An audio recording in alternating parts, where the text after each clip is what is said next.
సురేష్ గారు, sodium పర్క్లైట్ని China ఇరాన్కి పంపించింది గడిచిన 2 monthsగా కార్గో ఫ్లైట్స్లో పంపించింది. అది మిసైల్ కోసం ఉపయోగించుకున్నారు. ఇది అమెరికా ఎలిగేషను. వాళ్ళ దగ్గర ఎవిడెన్స్ ఉందని వాళ్ళు చెప్పుకుంటున్నారు. నిజమేనా ఇది? కరెక్ట్. ఎర్లీ 2025లో చేశారు ఇది. ఈ మీరు చెప్పిన ఈ కెమికల్ సోడియం పెక్లోరైట్ ఏం యూజ్ చేస్తారంటే మన సాలిడ్ ఫ్యూయల్లో వాడతారు. ఇది రాకెట్ ఫ్యూయల్ మిసైల్స్లో. మన వైపు ఇండియాలో కూడా మనం వాడతాం దాన్ని అన్నమాట. సో దీన్ని బ్యాలిస్టిక్ మిసైల్లో వాడుతున్నారు. ఆ బ్యాలిస్టిక్ మిసైల్స్ వీళ్ళు ఇజ్రాయెల్ మీద ఫైర్ చేస్తున్నారు, వీరు కువైత్ మీద ఫైర్ చేస్తున్నారు, వీరు మిగతా వాళ్ళ అరబ్ నేషన్స్ మీద ఫైర్ చేస్తున్నారు. చైనా దాన్ని డినై చేయట్లేదు. కానీ దాని తర్వాత యుఎస్ గవర్నమెంట్ కొన్ని శాంక్షన్స్ పెట్టేశారు కొన్ని చైనీస్ కంపెనీస్ మీద, సప్లై చేస్తున్న వాళ్ళ మీద. చైనాలో విపరీతమైన కంపెనీలు ఉంటాయి. ఎవరు ఏం ఎక్స్పోర్ట్ చేస్తున్నా మనకు తెలియదు. ఎవరికి ఏం కావాలంటే దాన్ని ఇచ్చిస్తారు. వాళ్ళు డబ్బులు కావాలి వాళ్ళకి, అంతే.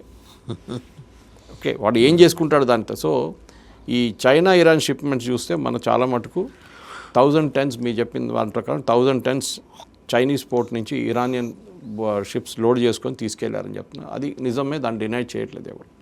కానీ ఇప్పుడున్న పరిస్థితుల్లో వాసుదేవన్ గారు నెక్స్ట్ మూవ్ ఏంటి అనేది చాలా క్రూషియల్ అయిపోతుంది. ఎందుకంటే ఈ బ్యాలిస్టిక్ మిసైల్ ప్రొడక్షన్ ఆపడానికి ఇరానియన్ కంపెనీలు ఇంకా ఉన్నారా లేదా వాళ్ళని కూడా దంచింది. ఎందుకంటే ఇజ్రాయెల్ ఒక స్ట్రాటజీ చెప్పారు చాలా క్లియర్గా. దట్ ఈస్, మేము బ్యాలిస్టిక్ మిసైల్స్ కొట్టడం కాదు, లాంచర్ని కొడతాం ఎక్కువ. ఎందుకంటే మీ దగ్గర లాంచర్ లేకుండా మీరు మిసైల్ ఏం చేస్తాడు. దివాళీ పటాకాలు మనం బాటిల్ లోపల పెట్టకపోతే అది ఎక్కడో పోతుంది. లాంచర్స్ కావాలి మీకు. లాంచర్ అంత ఈజీ కాదు. ట్రక్ మౌంటెడ్ లాంచర్స్ ఉంటుంది, గ్రౌండ్ మౌంటెడ్ లాంచర్స్ ఉంటుంది, రూఫ్ మౌంటెడ్ లాంచర్స్ ఉంటుంది, అన్నీ ఉంటాయి. కానీ ఆ లాంచర్ని వీళ్ళు కొడుతున్నారు. సో ఒక టైంకి వీళ్ళ మిసైల్స్ ఉండిపోతే కూడా యూజ్ చేయలేరు వీళ్ళు. అదొకటి. రెండోది, వీళ్ళు తయారు చేసిన ఫ్యాక్టరీలు నేను చెప్పాను చూడండి, వాళ్ళని కొడుతున్నారు ఎవరెవరు. దాంట్లో డ్రోన్ కంపెనీస్ కూడా ఉన్నాయి చాలా మటుకు. సో వాటిని కూడా ఇజ్రాయెల్ ఐడెంటిఫై చేస్తుంది. అలా వాళ్ళ ఇంటెలిజెన్స్ ఇస్ టాప్ క్లాస్. మీరు వాళ్ళని ఆ రోజు లాస్ట్ సాటర్డే కొట్టాలంటే అట్లాంటి మూవ్మెంట్ ఇట్స్ ఇంపాసిబుల్. అంత ఫస్ట్ క్లాస్ మీ ఇంటెలిజెన్స్ మీద ఉండాలన్న. సో ఈ పరిస్థితుల్లో ఇప్పుడున్న దాని ప్రకారం యుఎస్కి ప్రాబ్లం ఏంటంటే ఈ యుద్ధానికి చాలా మటుకు డొమెస్టిక్ ప్రెషర్ వస్తుంది అమెరికాలో ప్రెసిడెంట్ ట్రంప్ మీద. నేను చెప్పాను చూడండి, ఒకటి డెడ్ బాడీస్ రావడం, రెండవది కాస్ట్ ఆఫ్ ద వార్.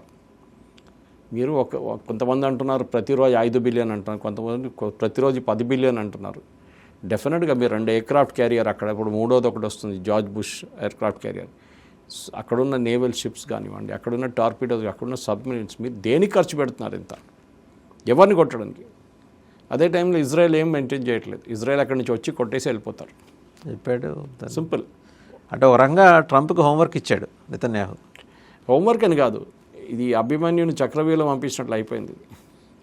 పంపించి బయట కూర్చొని ఎంజాయ్ చేస్తున్నాడు. బయటికి రావడానికి ఎగ్జిట్ లేదు. అదే ప్రాబ్లం అయిపోయింది. ఆ ఎగ్జిట్ చెప్పలేదు ఆయనకి. ఇప్పుడు ఆయన ఎక్స్క్యూజెస్ చూస్తున్నాడు. అంటే ఇప్పుడు ఏమంటున్నాడు, మన ట్రంప్ స్టార్మ గురించి అన్నారు, బ్రిటిష్ ప్రైమ్ మినిస్టర్. ఆయన పాపం చేయాలన్నా వద్దా, వాళ్ళ దగ్గర పెద్ద ముస్లిం పాపులేషన్ ఉంది, వీళ్ళు కోప్పడతారనుకున్నారు యూకేలో. ఆయన దగ్గర అడిగారు, మేము బేసెస్ యూజ్ చేసుకుంటామంటే వద్దు మా మీద బాంబులు వేస్తారు మరి తీసుకొచ్చాను. జరిగింది కూడా కరెక్ట్. అది సైప్రస్లో యూకే బేస్ ఉంటే అమెరికన్స్ యూజ్ చేస్తా అన్నారు. వాళ్ళు ఇరాన్ వచ్చి బాంబు వేసేసారు, అక్కడ కూడా మిసైల్ వేశారు. ప్రాబ్లమ్ ఈజ్, దాని తర్వాత ఆయన మైండ్ మార్చుకుని ఓకే మేము ఒక షిప్ని పంపిస్తాం. అండ్ ఐరన్ ఏంటంటే వారి ఎయిర్క్రాఫ్ట్ క్యారియర్ 2 రిపేర్లు ఉన్నాయి అనుకుంటా, ఒకటి కూడా రెడీగా లేదు. ఇప్పుడు ఏదో ఒకటి ఇప్పుడు పంపిస్తున్నారు నెక్స్ట్ వీక్ లోపల. ట్రంప్ అంటే నాకు అక్కర్లేదా, అంత అయిపోయిన తర్వాత నువ్వేం పంపిస్తున్నావు, నాకు కావాల్సినప్పుడు నువ్వు ఇవ్వలేదు కదా. I don't want such thing. I already won the war. Trump arrogance అక్కడే వస్తుంది. ఎందుకంటే మీరు యుద్ధం ఇంకా కాలేదు, దాని ముందే మేము గెలిచేసాము, అయిపోయింది యుద్ధం అంతా అంటున్నాను. మిమ్మల్ని వియట్నాం ఎగ్జాంపుల్ నేర్చుకోండి, ఆఫ్ఘనిస్తాన్ ఎగ్జాంపుల్ నేర్చుకోండి. ఆఫ్ఘనిస్తాన్ నేర్చుకోవాల్సి ఉంది, చాలా లెసన్స్ ఉన్నాయి దాంట్లో. సిమిలర్ టెరిటరీ, ఆల్మోస్ట్ టెరైన్ ఎట్లా ఉంటుంది, వియట్నాం టెరైన్ సపరేట్ ఉంది. అది ట్రాపికల్ రెయిన్ ఫారెస్ట్ లాగా ఉంటుంది. అది చెట్లు గిట్లు అని పెద్ద పెద్ద ఏం చెప్తారు, వర్షం పడుతూనే ఉంటుంది అట్లాంటి చోట. ఇక్కడ అది కాదు కదా, ఇట్స్ వెరీ డ్రై ప్లేస్. అట్లాంటి పరిస్థితుల్లో మీరు నేర్చుకోవాల్సిన చాలా ఉన్నాయి. ఒక చిన్న ఆర్మీ మిమ్మల్ని ఓడించవచ్చు రేపు, మిమ్మల్ని వేర్ డౌన్ చేస్తారు, ఇంగ్లీష్లో అంటారు. అంటే మిమ్మల్ని ఉంచుకొని వారం, మీరు ఫస్ట్ ఒక వారం అన్నారు, దాని తర్వాత 10 రోజులు అన్నారు. యుక్రెయిన్ రష్యా వారు కూడా అదే అన్నారు. అయిపోతుంది 2-3 వీక్స్లో పుటిన్ ఖతం చేసేస్తాడు యుక్రెయిన్ అన్నాడు. ఇప్పుడు 4 సంవత్సరాలు అయింది, ఎక్కడ ఎండ్ లేదు. ఎవరికి తెలియదు ఎట్లా ఎండ్ చేయాలని చెప్పేసి అందరూ వాళ్ళ ఈగో మీద కూర్చున్నారు. ఇది కూడా అంతే ఉంటుంది. ఇరాన్ని కొడతారు, కొట్టి లాస్ట్ ఏమవుతుంది, గాజాలాగా చేస్తారు దాన్ని. కానీ అక్కడ ఉన్న ప్రజలు మీ వ్యతిరేకంగా అయిపోతారు. They will say this is not what we wanted.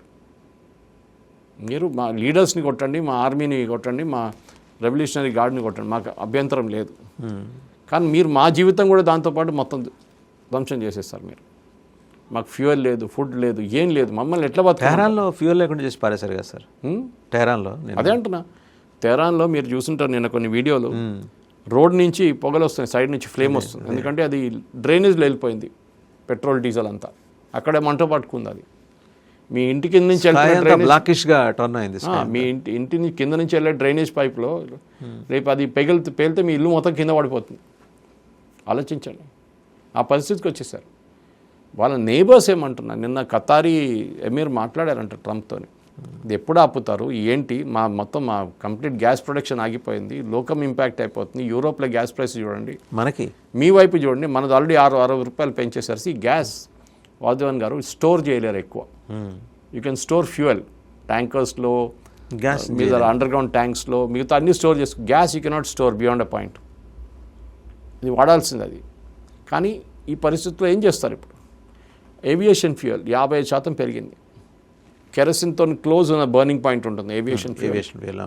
Kerosene ఇప్పుడు ఎక్కువ మంది వాడట్లేదు ఇండియాలో, భారతదేశంలో. ఎందుకంటే మన ఎల్పిజికి వెళ్ళిపోయినప్పుడు కెరసిన్ తగ్గిపోయింది చాలా మటుకు. ఎందుకంటే అది అడల్ట్రేషన్కి యూజ్ చేస్తుంటే చాలా మటుకు, బ్లాక్ మార్కెట్ ఉండే దానికి.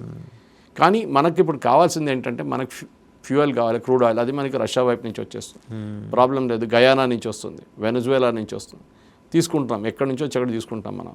కానీ మన పాత రేట్లను తీసుకుంటాం. We will not take it at $100, $120. అది మన రష్యా దగ్గర తీసుకుంటాం. మీరు బిలీవ్ చేయరు, మనం ఇంత మాట్లాడాం కదా. నిన్న నేను ఫిబ్రవరి ఫిగర్స్ చూశాను, రష్యా దగ్గర నుంచి ఆయిల్ కొనుక్కోవాల్సింది.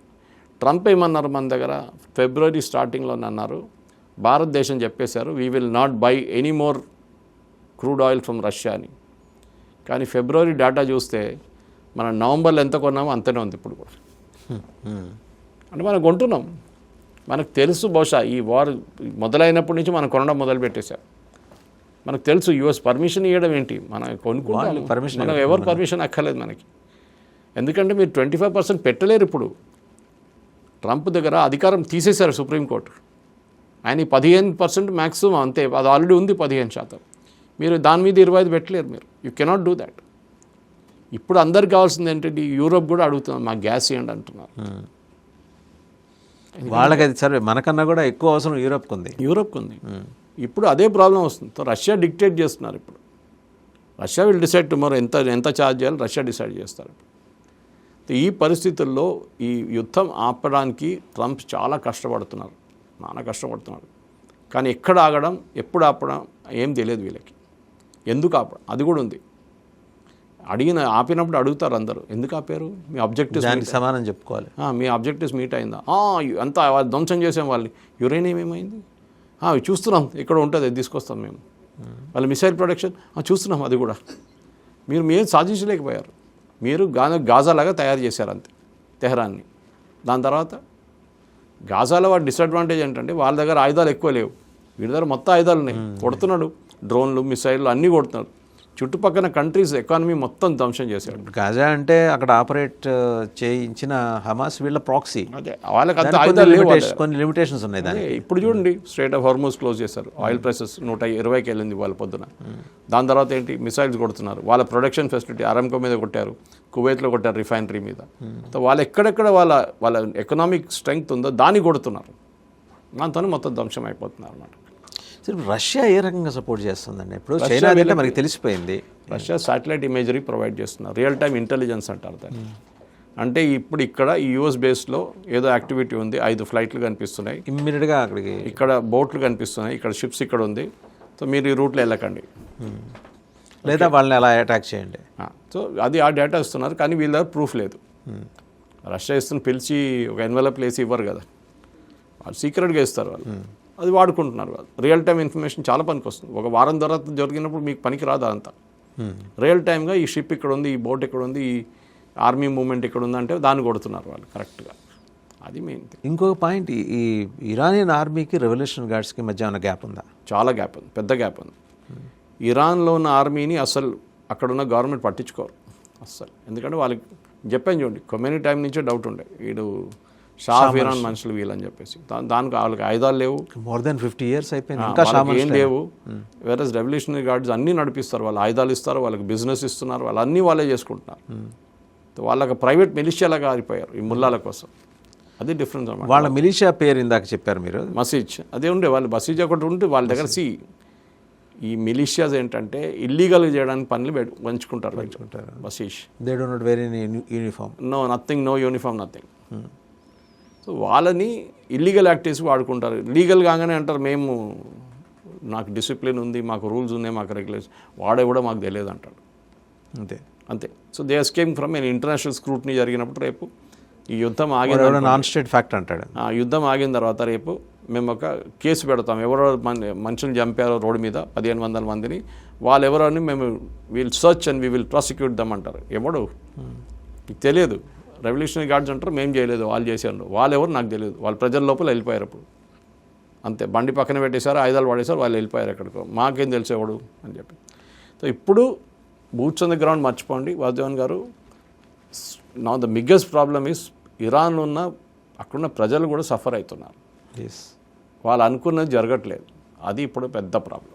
ఇప్పుడు రెజ్యూమ్ చేంజ్ అయితే కానీ ఇది కాదు కదా, అది ఏం చేయలేడు. రెజ్యూమ్ చేంజ్ కావట్లేదు, అది ఏం చేయలేదు, రెజ్యూమ్ చేంజ్ కావట్లేదు. అది మెయిన్గా వీళ్ళు అర్థం చేసుకో. దట్ ఈస్ వై ఇవాళ ముస్తఫా అనౌన్స్మెంట్ కూడా అదే కదా, that there is no resume change, things are as usual.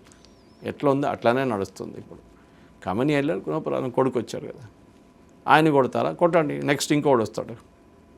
ఆ life will go on as usual. మీ మీద ఒక వారం 2 వారం 3 వారాల తర్వాత ఫ్రస్ట్రేట్ అయిపోతాడు ట్రంప్ కూడా.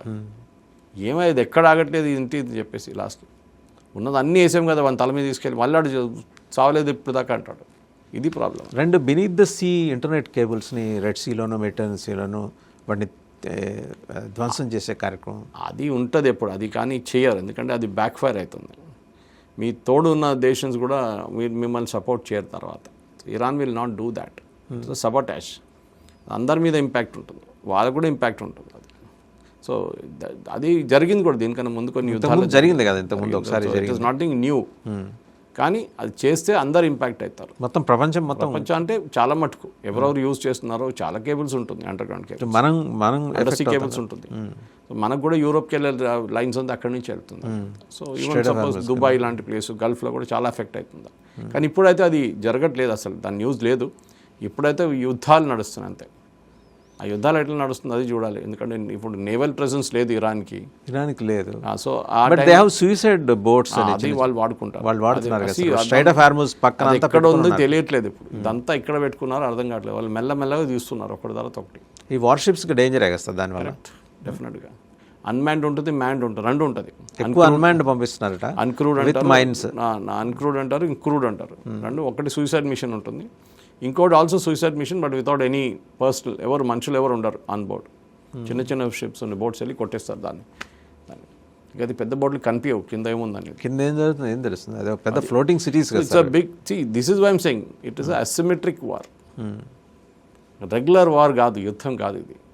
ఒక చిన్న దేశం వాళ్ళ దగ్గర ఉన్న ఇన్నోవేషన్స్ యూజ్ చేసుకొని అమెరికాని ట్యాకిల్ చేస్తున్నారు. అమెరికా అది ఎప్పుడు యాంటిసిపేట్ చేయాలి. అమెరికా యాంటిసిపేట్ చేస్తున్నాడు, వాడు మిసైల్ కూడా సరెండర్ అయిపోతాడేమో, నేను థర్డ్ పంపిస్తాను, మేము ప్యాట్రియట్ పంపిస్తాను, వాడు మిసైల్ పంపిస్తాడు, చేస్తాం.